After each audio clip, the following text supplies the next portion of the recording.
Hello guys, स्वागत है मेरे इस चैनल पर। आज की इस वीडियो पे देखेंगे जो क्लास है 2024 बोर्ड एग्जाम का। इसका पेपर की बात करूँ तो 801 HF इसका कोड है। पूर्णांक की बात करूँ तो 70 का पूर्णांक है। ये पेपर 2024 बोर्ड एग्जाम पे पूछा गया पेपर है, तो इस वीडियो को पूरा आप लास्ट तक वॉच करना, क्योंकि इस पेपर से रिलेटेड जो क्वेश्चन आएंगे 2025 वाले बोर्ड एग्जाम पे पूछे जाएंगे। और एग्जाम की बात करूँ तो एग्जाम ये फरवरी से होने वाले हैं। 2025 फरवरी से एग्जाम होंगे, क्लास 10th और 12th दोनों बोर्ड एग्जाम के। तो इस वीडियो को पूरा लास्ट तक वॉच करना। और इस पे सारे जो ऑब्जेक्टिव आप लोगों को 20 ऑब्जेक्टिव क्वेश्चन दिए गए थे, तो सारे ऑब्जेक्टिव क्वेश्चन आज की इस वीडियो पे हम लोग डिस्कस करने वाले। ये आप देख सकते हो किस प्रकार से इस पे आप लोगों को 20 ऑब्जेक्टिव क्वेश्चन सारे जो पूछे गए वो सारे ऑब्जेक्टिव क्वेश्चन इस वीडियो पे डिस्कस करेंगे। तो चलो हम लोग वीडियो की स्टार्ट कर। तो जो भी इस चैनल पे नया है तो चैनल को सब्सक्राइब कर लेना और अपने फ्रेंडों के साथ शेयर करना। तो देखेंगे जो इस पे सबसे पहला क्वेश्चन दिया गया है, आचार्य रामचंद्र शुक्ल प्रसिद्ध है। जो आचार्य रामचंद्र शुक्ल प्रसिद्ध है, ये किसके लिए प्रसिद्ध है? तो हमें बताना। जो आचार्य रामचंद्र शुक्ल है ये आलोचना साहित्य के लिए प्रसिद्ध है। ऑप्शन नंबर सी इसका करेक्ट आंसर हो जाएगा। ये पेपर 2024 बोर्ड एग्जाम पे पूछा गया पेपर है। ये इसी प्रकार से आप लोगों को 2025 वाले बोर्ड एग्जाम में भी पेपर पूछा जाएगा। तो इस चैनल पे आप लोगों को सारे इंपॉर्टेंट क्वेश्चन पेपर सॉल्व कराए जाते हैं। तो चैनल को सब्सक्राइब कर लेना और अपने फ्रेंडों के साथ भी शेयर करना, ताकि वो भी एक अच्छा स्कोर कर सके 2025 बोर्ड एग्जाम पे। क्वेश्चन नंबर दूसरा देखेंगे जो दिया गया है, गोदान उपन्यास के लेखक है। इस पे हम लोगों को बताना है कि गोदान उपन्यास के लेखक कौन है। तो इस पे गोदान उपन्यास के लेखक हो जाएंगे, ये हो जाएंगे प्रेमचंद। ऑप्शन नंबर 20 का करेक्ट आंसर हो जाएगा। इसी प्रकार से देखेंगे जो क्वेश्चन नंबर तीसरा दिया गया है, नीड़ का निर्माण फिर के रचनाकार है। जो नीड़ का निर्माण फिर के रचनाकार कौन है? ये हरिवंश बच्चन राय। ये सब सारे पूछे गए क्वेश्चन है 2024 बोर्ड एग्जाम का ये पेपर है। इसी प्रकार से देखेंगे जो क्वेश्चन नंबर चौथा दिया गया है। क्वेश्चन नंबर चौथा देखेंगे, झूठा सच उपन्यास के लेखक कौन है? जो झूठा सच उपन्यास के लेखक है ये है यशपाल। ऑप्शन नंबर ए इसका करेक्ट आंसर हो जाएगा। इसी प्रकार से देखेंगे जो क्वेश्चन नंबर पांचवा दिया गया है, छायावाद की प्रमुख प्रवृत्ति क्या है? जो छायावाद की मुख्य प्रवृत्ति क्या है ये हम लोगों को बताना। जो छायावाद की प्रमुख प्रवृत्ति है ये है श्रृंगार और वेदना। ऑप्शन नंबर सी इसका करेक्ट आंसर हो जाएगा। इसी प्रकार से देखेंगे जो क्वेश्चन नंबर इस पे छठवां दिया गया है, कलम का सिपाही जीवनी है। जो कलम का सिपाही है ये किस लेखक की जीवनी, ये हम लोगों को बताना है। जो कलम की सिपाही की जीवनी है ये है प्रेमचंद। ऑप्शन नंबर बी इसका करेक्ट आंसर हो जाएगा। इसी प्रकार से क्वेश्चन नंबर सातवां देखेंगे जो सातवां दिया गया है, घनानंद किस काव्यधारा के कवि है? जो घनानंद है ये किस काव्यधारा के कवि है ये हम लोगों को बताना है। जो घनानंद है ये है रीति मुक्ति के। ऑप्शन नंबर सी इसका करेक्ट आंसर हो जाएगा। इसी प्रकार से देखेंगे जो क्वेश्चन नंबर नेक्स्ट दिया गया है इस पे आठवां देखेंगे, हंस पत्रिका के संपादक कौन है? जो क्वेश्चन नंबर आठवां पे दिया गया है, हंस पत्रिका के संपादक कौन?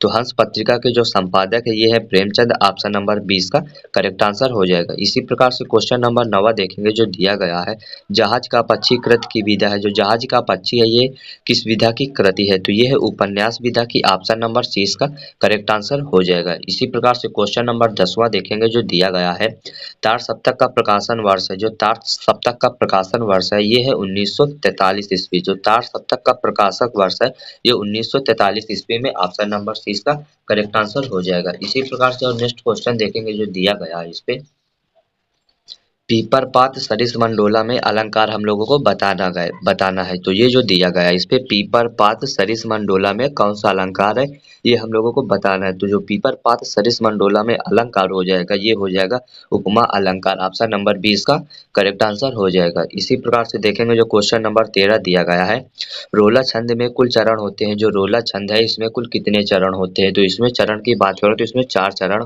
होते हैं। ऑप्शन नंबर 20 का करेक्ट आंसर हो जाएगा। रोला जो चरण होते हैं इसमें 4 चरण होते हैं। इसी प्रकार से क्वेश्चन नंबर 14 देखेंगे, आगमन में किस उपसर्ग का प्रयोग हुआ? उपसर्ग का मतलब होता है जो पहले लगा हो। तो आगमन में जो सबसे पहले आ उपसर्ग आया है, बड़ा आ, इस पे हो जाएगा उपसर्ग। अगर प्रत्यय की बात करो तो इस पे मन है जो, ना इस पे प्रत्यय हो जाएगी। ये मन वाला है तो ना इस पे प्रत्यय हो जाएगी। तो उपसर्ग हम लोगों से पूछा गया है तो उपसर्ग की बात करो तो आ इस पे उपसर्ग हो जाएगी। ऑप्शन नंबर डी इसका करेक्ट आंसर हो जाएगा। इसी प्रकार से और नेक्स्ट क्वेश्चन देखेंगे जो इस पे दिया गया है, क्वेश्चन नंबर 15 देखेंगे। इस पे दिया गया है भलाई। भलाई में अब हम लोगों को प्रत्यय बताना है, तो भलाई पे इसमें प्रत्यय बताना है, तो प्रत्यय का मतलब होता है जो लास्ट पे है, उपसर्ग का मतलब जो पहले है। तो प्रत्यय बताना है तो इस पे हो जाएगी ई इस पे हो जाएगी प्रत्यय। ऑप्शन नंबर 20 का करेक्ट आंसर हो जाएगा। इसी प्रकार से देखेंगे जो क्वेश्चन नंबर 16 दिया गया है, नीलांबर में कौन सा समास है। जो नीलांबर दिया गया है इस पे हम लोगों को कौन सा समास है, तो नीलांबर पे इस पे कर्मधारय है, समास है। ऑप्शन नंबर 30 का करेक्ट आंसर हो जाएगा। इसी प्रकार से क्वेश्चन नंबर 17 देखेंगे। आम का तत्सम है, जो आम का तत्सम हम लोगों को बताना है, आम का उल्टा, तत्सम का मतलब उल्टा। तो आम का जो हो जाएगा उल्टा ये हो जाएगा अम्र। ऑप्शन नंबर 20 का करेक्ट आंसर हो जाएगा। इसी प्रकार से क्वेश्चन नंबर 18 देखेंगे।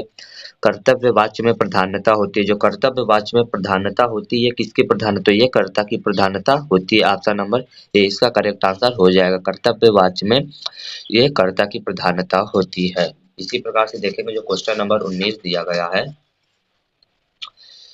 ताभ्य शब्द में विभक्ति और वचन, हम लोगों को ताभ्य जो शब्द दिए गए इस पे हम लोगों को विभक्ति और वचन बताना है। तो इस पे विभक्ति और वचन की बात करूं तो इस पे ये हो जाएगा षष्ठी विभक्ति और बहुवचन। ऑप्शन नंबर सी इसका करेक्ट आंसर हो जाएगा, षष्ठी विभक्ति बहुवचन। क्वेश्चन नंबर 20वां देखेंगे जो इस पे दिया गया है।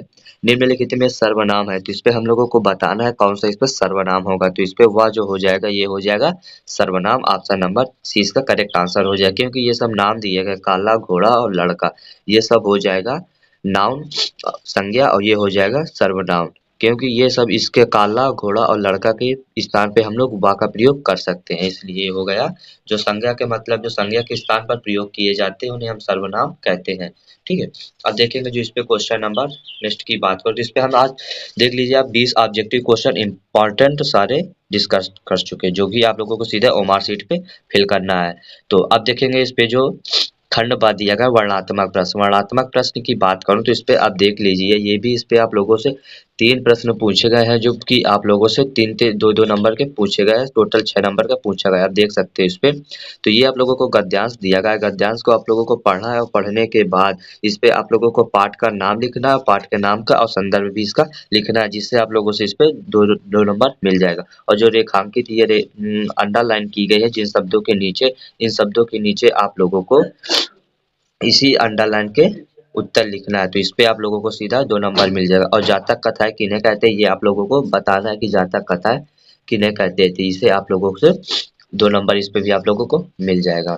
अब अथवा लगा है तो आप अथवा वाला भी पार्ट कर सकते हो, आप ये देख सकते हो अथवा वाला भी पार्ट किस तरह से पूछा गया है। तो अथवा वाला है तो अथवा वाला भी आप कर सकते हो, अगर वो आप पार्ट को, अगर आप लोगों को वह पाठ ना है तो ये भी आप लोगों से 6 नंबर का पूछा गया, प्रत्येक क्वेश्चन 2 नंबर का इस पे भी आप लोगों से पूछा गया, आप देख सकते हो। नंबर दूसरा देखेंगे जो इस पे दिया गया है, आप लोगों को दिए गए पद्यांश पर आधारित 3 प्रश्नों का उत्तर देना है। ये भी आप लोगों को अब ये पद्यांश दिया गया, इस पे भी आप लोगों से देख सकते हो 3 क्वेश्चन, 2 क्वेश्चन, ये 3 क्वेश्चन पूछे गए, प्रत्येक क्वेश्चन 2 नंबर, टोटल 6 नंबर का आप लोगों से पूछा गया, आप देख सकते हैं। इसमें भी अथवा लगा है तो आप अथवा वाला भी पाठ कर सकते हो, किस प्रकार से इसमें भी आप लोगों से पूछा गया। आप लोगों को ये पाठ है तो ये कर सकते हो, या फिर ये पाठ कर सकते हो, जो आप लोगों का है वो आप इस पे पाठ कर सकते हो। इस पे भी आप देख सकते हो किस तरह से पूछा गया। और नेक्स्ट देखेंगे जो इस पे क्वेश्चन तीसरा दिया गया है, तीसरा इस पे देखेंगे। निम्नलिखित संस्कृत पद्यांश में से किसी एक का आप लोगों को संदर्भ सहित अनुवाद करना है। ये भी आप लोगों से 5 नंबर का पूछा गया, 2 लोगों को 2 नंबर पे आप लोगों को संदर्भ और 3 पे अनुवाद, टोटल 5 नंबर पे पूछा गया, आप लोग देख सकते हो। ये आए तो ये कर लेना, अथवा लगा तो आप अथवा वाला भी पार्ट इस पे कर सकते हो, जो आप लोगों का है वो आप इस पे कर सकते हो। अब इस पे आप लोगों को श्लोक दिया गया, श्लोक का भी आप लोगों को संदर्भ लिखना है और इसका अनुवाद करना है, ये भी आप लोगों से 5 नंबर का पूछा गया, आप लोग देख सकते हो किस प्रकार से ये क्वेश्चन पूछे गए हैं। ठीक है, अब देखेंगे और नेक्स्ट क्वेश्चन इस पे जो दिया गया है, अब इस पे आप लोगों को देख लीजिए। अपने पठित खंड काव्य के आधार पर किसी एक प्रश्न का, आप जहाँ से हो तो अलग डिस्ट्रिक्ट के लिए जो खंड काव्य होते हैं ये सब अलग अलग होते हैं, अपने डिस्ट्रिक्ट के लिए अलग अलग। तो आप देख सकते हो जहाँ से आप हो तो अपने डिस्ट्रिक्ट के लिए खंड काव्य लिख सकते हो, ये खंड काव्य सब अलग अलग होते हैं। अब देखेंगे इस पे जो क्वेश्चन नंबर 6वां दिया गया है, इस पे आप लोगों को लेखक का जीवन परिचय लिखना है और उनकी रचनाएं भी लिखना है। तो अब लेखक का जीवन परिचय पे देख सकते हैं कौन कौन से इंपॉर्टेंट जो लेखक है इनका जीवन परिचय पूछा जाता है। तो जयशंकर प्रसाद का, आचार्य रामचंद्र शुक्ल का और डॉक्टर भगवत शरण उपाध्याय, ये भी आप लोगों से 5 नंबर का पूछा गया, जिसमें से आप लोगों को 3 नंबर का जीवन परिचय और 2 नंबर की रचनाएं आप लोगों से पूछेगा, टोटल 5 नंबर का इससे आप लोगों से पूछा गया पेपर है। तो आप देख सकते हो किस प्रकार से पूछा गया।